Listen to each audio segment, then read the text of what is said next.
যদিও বেশিরভাগ বাঙালি তাকে চেনেনই না, কিন্তু ডক্টর জাস্টিস রাধা বিনোদ পাল একজন বিরলতম আইন প্রতিভা। ভারতে আধুনিক আইন শিক্ষা ব্যবস্থার প্রচলন থেকে শুরু করে বিখ্যাত টোকিও ট্রায়াল বা আন্তর্জাতিক আইনের সংস্কার সর্বক্ষেত্রেই ডক্টর জাস্টিস পাল তার নিজস্বতার স্বাক্ষর রেখে গেছেন। কলকাতা হাইকোর্টের বিশিষ্ট আইনজীবী শ্রী দেবাশিস ঘোষ মহাশয় এই বিষয় আমাদের সমৃদ্ধ করবেন।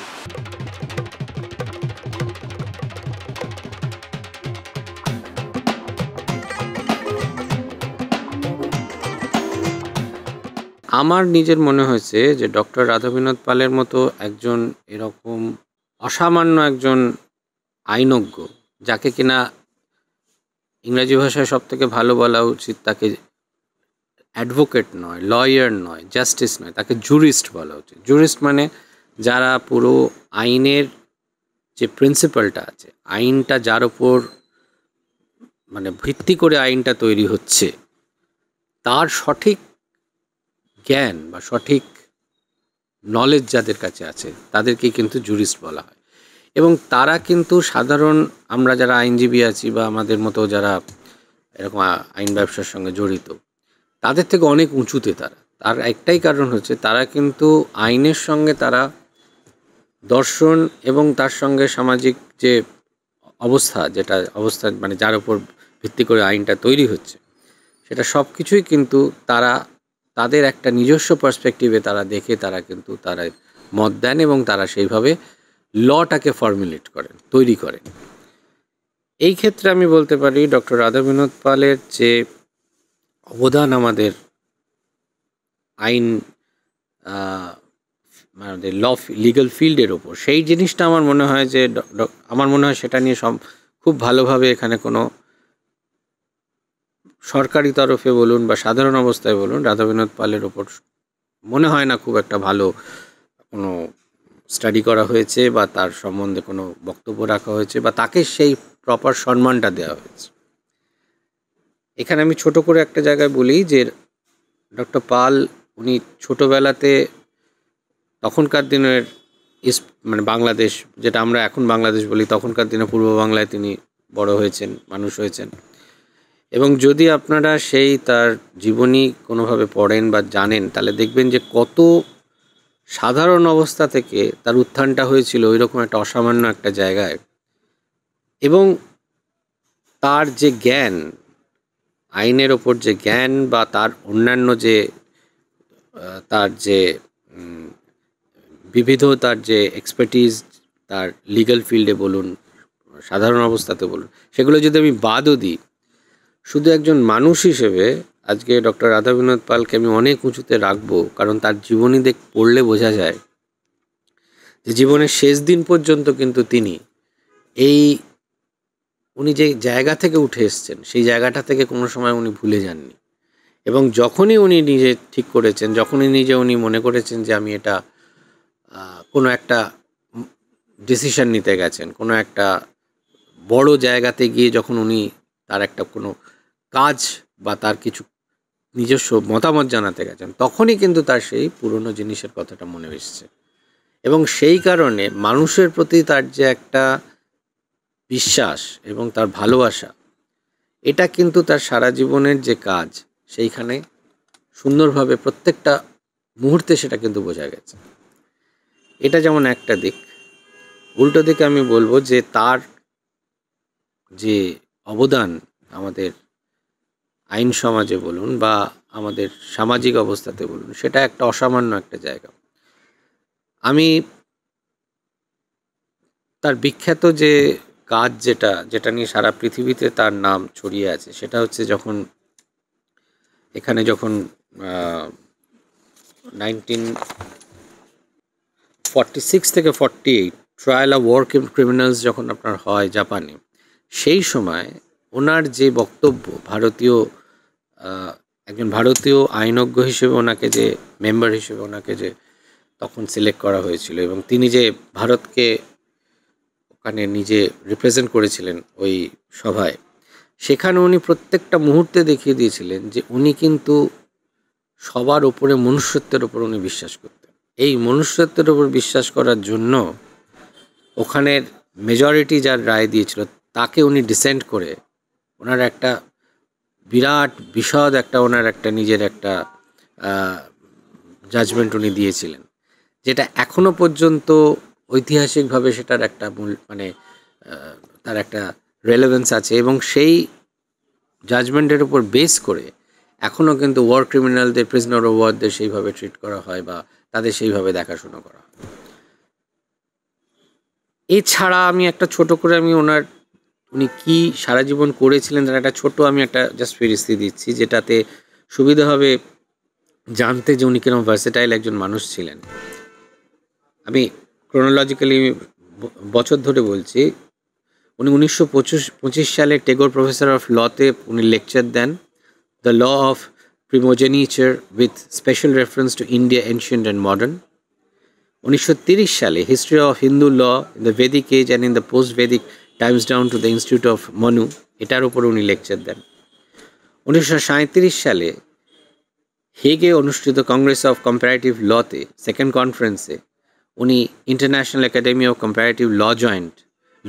কম্পারেটিভ লতে উনি জয়েন্ট প্রেসিডেন্ট হিসেবে উনি সিলেক্টেড হন।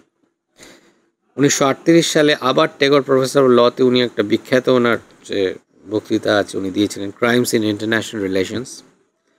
1941 সালে 27শে জানুয়ারি উনি কলকাতা হাইকোর্টের অনারেবল জাস্টিস হিসেবে উনি অ্যাপয়েন্টেড হন। 1944 সালে উনি ইউনিভার্সিটি অফ ক্যালকাটার ভাইস চ্যান্সেলর হিসেবে উনি মনোনীত হন। 1946-এ উনি ক্যালকাটা ইউনিভার্সিটির ভাইস চ্যান্সেলরশিপ থেকে রিটায়ার করেন, এবং 1946 থেকে 1948 এই সময়টিতে উনি ট্রায়াল অফ ওয়ার ক্রিমিনালসে জাপানে ভারত থেকে সিলেক্টেড যে জুরিস্ট যারা ছিলেন, যারা ইন্টারন্যাশনালি যারা সিলেক্টেড হয়েছেন, তারপরে ভারত থেকে সিলেক্টেড জুরি হিসেবে উনি ছিলেন। এবং এখানেও আমি একটু সময় নিচ্ছি যে ওনার বলার জন্য, এই যে ট্রায়াল অফ ওয়ার ক্রিমিনালসের যে ওনার যা অবদান, এখানে শুধু সেই অবদানটুকুর ওপর ভিত্তি করে আমি বলতে পারি যে ওনাকে কিন্তু ইতিহাসের পাতায় ওনার নাম স্বর্ণাক্ষরে লেখা থাকা উচিত। এবং ওনার সারা জীবনে আইন ব্যবসায় বলুন বা অন্য জায়গায়, সমাজের অন্য জায়গায় ওনার যা অবদান, সেগুলোকে আমি সব যদি বাদও দিই, শুধু এই ট্রায়াল অফ ওয়ার ক্রিমিনালসের ওনার যে বক্তব্য, সেখানে কিন্তু আমার মনে হয় যে ওইটুকু ধরেই আমাদের এগোনো উচিত। ট্রায়াল অফ ওয়ার ক্রিমিনালসের যে প্রসিডিংটা যেটা পুরো হয়েছিল, তাতে খুব সংক্ষেপে যদি আমি এটা বলি, আমি যতটুকু এর থেকে অনুধাবন করেছি, তাতে উনি কিন্তু মনুষ্যত্বের ওপর উনি বেশি জোর দিয়েছিলেন। যতটা না উনি সেই সময়কার যে দ্বিতীয় বিশ্বযুদ্ধের যে একটা পরিপ্রেক্ষিতে, যখন অন্যান্য দেশ, যখন জাপান, জার্মানি,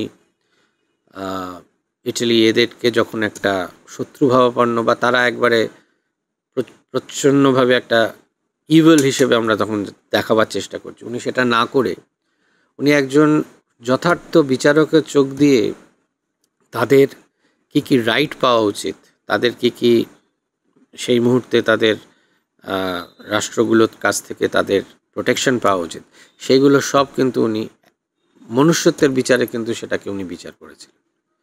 সেই হিসেবে আমার নিজের ধারণা যে এই ট্রায়াল অফ ওয়ার ক্রিমিনালসটাতে যা উনি দিয়েছিলেন, যেটা ওনার বক্তব্য রেখেছিলেন, যেটা বিশদ একটা বক্তব্য, সেই বক্তব্যটা কিন্তু আমার মনে হয় যে সেটা একটা যে কোনোভাবে আমাদের পাঠ্যপুস্তকের ভিতরে যদি কোনোভাবে আসে, তাহলে আমরা কিন্তু বুঝতে পারবো যে একজন ওই রকম বিশাল ব্যক্তিত্ব কিভাবে, যখন কোনো একটা ডিসিশন মেকিং যে পজিশনে তিনি থাকেন, কিভাবে একজন সেই বিশাল ব্যক্তিত্ব তার নিজেকে প্রকাশ করে। সেইটা কিন্তু আমাদের মনে একটা শিক্ষণীয় জিনিস। সেটা আনফর্চুনেটলি, দুঃখের সঙ্গে, সেটা কিন্তু আমরা বেশিরভাগ মানুষই জানি না যে আসলে সেখানে কি হয়েছিল এবং কতখানি ডক্টর পালের সেখানে অবদান রয়েছে। স্যার, এখানে আমার আপনার কথার সূত্র ধরেই প্রশ্ন, আমরা বাঙালি হিসেবে সদর থেকেই তার অবদানের সম্মান জানাতে পেরেছি? আমি খুব দুঃখের সঙ্গে বলছি যে আমার নিজের ধারণা, নিজের বক্তব্য, নিজের আমার ধারণা অনুযায়ী আমি এটুকু বলতে পারি যে একেবারেই আমরা কিন্তু ডক্টর পালের সঠিক মূল্যায়ন করিনি, যেটা আমাদের করা উচিত ছিল। কারণ ডক্টর পালের যে অবদান, আজকে আমি যদি শুধুমাত্র কয়েকটা তার মানে লরেলস যেটাকে আমরা বলি, তার যে সম্মান বা যতগুলো পেয়েছেন সেগুলো দিয়ে যদি আমি ভরাতে চাই, তাহলে কিন্তু ডক্টর পালকে আমরা সঠিক মূল্যায়ন করতে পারবো না। ডক্টর পালকে সঠিক মূল্যায়ন করতে গেলে তার কিন্তু জীবনটাকে আমাকে ভালো করে জানতে হবে। তিনি কোন জায়গা থেকে কোথায় উঠেছিলেন এবং তার মানসিকতা কী ছিল, এবং তার প্রত্যেকটা কার্যাবলীর ভেতরে সেই তার যে মানসিক যে চিন্তার যে প্রকাশ, সেইটা যতক্ষণ না আমি নিজের থেকে বলতে পারছি বা জানতে পারছি, আমি কিন্তু তাকে সঠিক মূল্যায়ন করতে পারছি না। সেই জন্য আমি খুব দুঃখের সঙ্গে জানাচ্ছি যে আজকে ডক্টর রাধাবিনোদ পালকে আমাদের দেশ একেবারেই কোনোভাবে সেই রকম সঠিক মূল্যায়ন করেননি, এবং এর জন্যে আমরা প্রত্যেকেই জন্য দায়ী। শুধু বাঙালি নয়, প্রত্যেকেই, সমগ্র দেশের কথা বলছে। স্যার, আরেকটি গুরুত্বপূর্ণ ঘটনা সেই সময় সমসাময়িক, সেটা হলো ভারতের সংবিধান সভার প্রতিষ্ঠা। খুব অদ্ভুতভাবে ভারতের সংবিধান সভায় এহেন একজন বিরলতম আইন প্রতিভার অনুপস্থিতি। এই সম্পর্কে আপনার কি মতামত? এটা খুবই আশ্চর্যজনক একটি ব্যাপার। কারণ সেই সময়, যে সময়ের কথা আপনি বলছেন, সেই তারই সমসাময়িক, এটা ধরুন যদি আমি ধরে রাখি 48-49 সাল থেকে এইটা শুরু হয়েছে, হয়ে হয়তো পরের দিকে তারপর 50-52 সাল অব্দি এসছে। সেই সময় কিন্তু 46 থেকে 48-এ তখনও কিন্তু ডক্টর পালই ছিলেন কিন্তু একজন আন্তর্জাতিক খ্যাতিসম্পন্ন একজন জুরিস্ট। ভারতবর্ষ থেকে সেই সময় যতজন জুরিস্ট সারা পৃথিবীতে যাদের নাম এসেছিল আইনজ্ঞ হিসেবে, তার ভেতর ডক্টর পাল ছিলেন অন্যতম। এবং এটা আমার কাছে খুবই আশ্চর্যের বিষয় যে এই যে একটা বিরাট এত বড় একটা কাজ সেই সময় হচ্ছিল, এই সংবিধান তৈরি করার ব্যাপারটায় বা তার সম্বন্ধে আলোচনা করার ব্যাপারটায়, সেখানে তার অনুপস্থিতিটা আমার নিজের কাছে এর থেকে বড় আশ্চর্য আর কিছু হয় না। এখন যারা ইতিহাসবিদ তারা হয়তো বার করবেন কেন এটা হয়নি বা তার অ্যানালিসিসটা কী, সেটা তার ব্যাপার।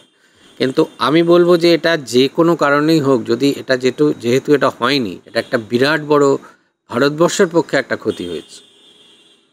আজকে যদি ডক্টর পাল ওই কমিটিতে থাকতে পারতেন, হয়তো আমরা জানি না, হয়তো এই সংবিধানের সঙ্গে আরও অনেক উচ্চতর কোনো একটা প্রোটেকশন আমাদের বা রিলিফ বা ওয়েলফেয়ার আমাদের যে আমাদের সিটিজেন অফ ইন্ডিয়া তাদের জন্য আমাদের থাকতো, আমাদের ভারতবাসীর জন্য, সেটা আমরা হয়তো মিস করে গেছি, পাইনি। স্যার, নেতাজির সাথে কি তার কোনো সম্পর্ক ছিল? দেখুন, সত্যি কথা বলতে গেলে আমার যতটুকু আমি ওনার সম্বন্ধে পড়েছি বা আমি যতটুকু দেখেছি, প্রত্যক্ষভাবে নেতাজির সঙ্গে ওনার খুব একটা সম্পর্ক ছিল বলে আমি সেরকম কোনো পাইনি। তবে একটা খুব সুন্দর এখানে আমি বলতে পারি একটা মিল আছে, যে মিলটা আমরা নিজেরা মনে করি যে একটা এই দুজন মানে নেতাজির সঙ্গে ডক্টর রাধাবিনোদ পালের যে একটা কমন ফ্যাক্টর যেটা আমরা বলি, সেটা কিন্তু যে জাপানের পরিপ্রেক্ষিতে। আজকে ভারতবর্ষের পরিপ্রেক্ষিতে হয়তো তাদের ভেতর খুব একটা যোগাযোগ, হয়তো ডাইরেক্ট কানেকশন কিছু ছিল না, কিন্তু হিস্ট্রি যেটা বলছে, ইতিহাস যেটা বলছে, জাপানের পরিপ্রেক্ষিতে আজকে নেতাজি সুভাষচন্দ্রকেও যেমন জাপানের মানুষরা একটা বিরাট উঁচু চোখে দেখে, সেই হিসেবে কিন্তু রাধাবিনোদ পালকেও কিন্তু সেইভাবে দেখা হয়। এবং আজকে যখন ওয়ার ক্রিমিনাল, যখন সেকেন্ড ওয়ার্ল্ড ওয়ারের যখন ব্যাপারগুলো যখন আসছে, যখন রাধাবিনোদ পাল জাপানে গিয়ে যখন সেই জাপানিদের একমাত্র মানুষ যিনি ওই পুরো যে জুরিস্ট যারা ছিলেন তাদের ভেতর একমাত্র লোক যিনি প্রোটেস্ট করেছিলেন, মানে যেগুলো মেজরিটির এগেনস্টে গিয়ে, যে না এদের কেন এরকমভাবে জাপানিদের বিশেষ করে তারা নিজেরা তার সঙ্গে আইডেন্টিফাই করেছেন যে যেহেতু তারা পরাজিতদের দলে রয়েছে, তাদের কেন আমরা হেনস্থা করব বা কিছু করব। এই জিনিসটার জন্যে কিন্তু আজকে দেখা যাচ্ছে যে কানেকশনের কথা যেটা বলছেন সেটা কিন্তু জাপানিজ পার্সপেক্টিভে কিন্তু আজকে নেতাজির সঙ্গে কিন্তু আমাদের ডক্টর রাধা বিনোদ পালের ওই দেশে কিন্তু একটা বিরাট কানেক্ট, দুজনকেই কিন্তু ওখানে এখনও পর্যন্ত ওখানকার মানুষরা এই দুজনকে কিন্তু একটা বিরাট একটা উঁচু একটা চোখে তাদের দেখে এবং তাদের প্রতি একটা বিশাল সম্মান এদের রয়েছে। এবং এই ক্ষেত্রে আপনাকে আমি বলতে পারি যে ডক্টর রাধা বিনোদ পালের ব্যাপারে 1974 সালে পাল শিমোনাকা মেমোরিয়াল হল বলে ওখানে একটি হল প্রতিষ্ঠা হয় জাপানেতে, এবং সেখানে তার স্মৃতির উদ্দেশ্যে তখনকার দিনের যারা জাপানের স্টলওয়ার্ড যারা ছিলেন তারা ভাষণ দিয়েছিলেন। এবং এটা একটা বিশাল বড় একটা আমাদের ভারতবাসী হিসেবে একটা গর্বের জিনিস যে আমাদের একজন, বিশেষ করে আমি বাঙালি হিসেবে একটা গর্ব করতে পারি যে তার একটা মেমোরিয়াল হল আমাদেরই একজন বাঙালির, তার যে জাপান কিন্তু ভোলেনি তার জন্যে ডক্টর রাধা বিনোদ পাল কী করেছিলেন, তার হয়ে দাঁড়িয়ে কত মানে সারা পৃথিবীর এগেনস্টে দাঁড়িয়ে উনি সেই বক্তব্য রেখেছিলেন। আমার মনে হয় যে নেতাজির সঙ্গে ডাইরেক্ট কোনো কানেকশান হয়তো নেই, এটা হয়তো যারা ইতিহাসবিদ তারা বলতে পারবেন আছে কিনা, কিন্তু আমি যতটুকু সামান্য পড়াশুনো করেছি তাতে আমি পাইনি। কিন্তু কানেকশানটা আপনি যদি ধরেন, আমি জাপানিজ পার্সপেক্টিভে বলবো এটা সুন্দর কানেকশান আছে দুজনের ভেতর।